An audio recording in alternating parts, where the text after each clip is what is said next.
kapangyarihan ng kanyang damit at ipinako kasama ng dalawa pa. Isa sa gawing kanan, isa sa gawing kaliwa.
At marami sa mga Hudyo ang nakabasa nito sapagkat malapit lang sa Luzon at lapong pinagpakuan kay Jesus.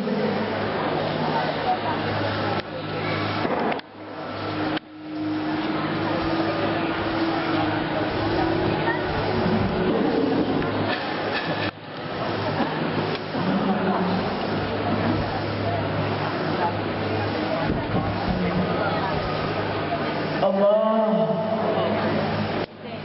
patawarin mo sila.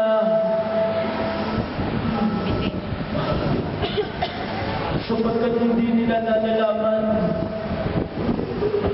ang kanilang ginagawa. Nang maipanguna ng mga kawal si Jesus, kinuha nila ang kanyang damit at pinaghati-hatian ng apat.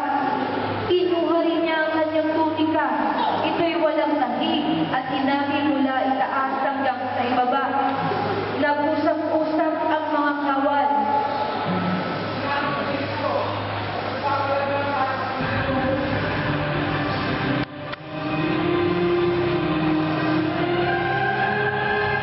Nangyari ito upang matupad ang sinasaad ng kasulatan. Pinaghati-hatian nila ang aking kasuotan at ang aking damit ay kanilang pinagsapalaran. Gayon nga ang ginawa ng mga kawal. Ang mga tao'y nakatayo roon at nanonood. Inibak naman sila ng mga pinuno ng bayan.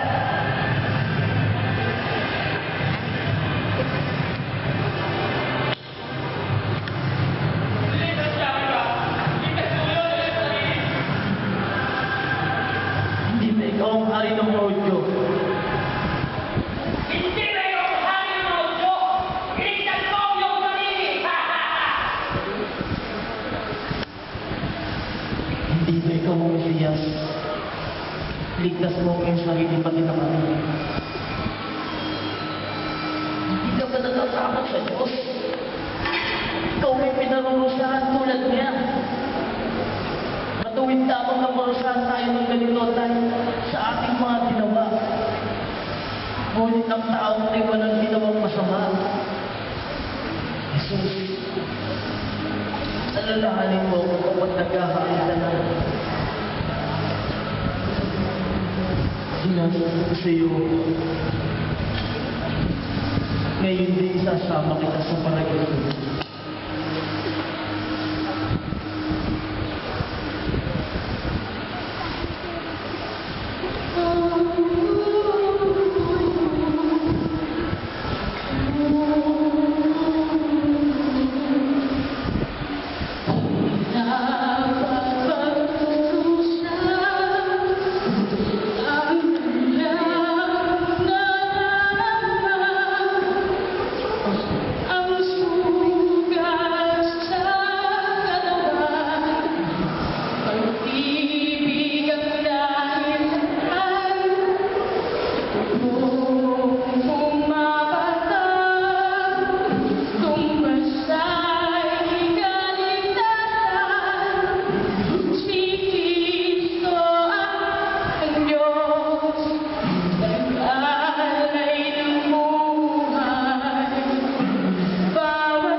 Magdalena at ang kanyang mahal na alagad. Nang makita ni Jesus ang kanyang ina at ang kanyang minamahal na alagad sa tabi nito, ay kanyang sinabi,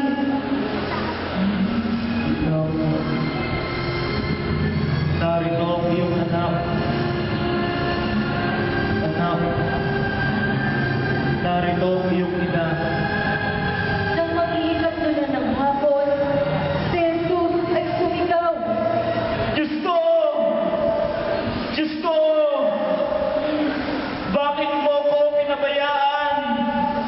Pakinggan niyo! Nakawag naman ang Magdalena! Ako'y nauuhaw. May tumakbo at kumuha ng spongha.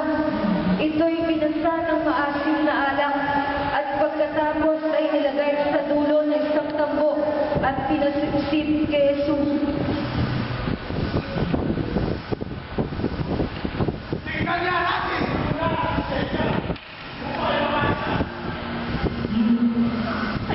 Naganap na!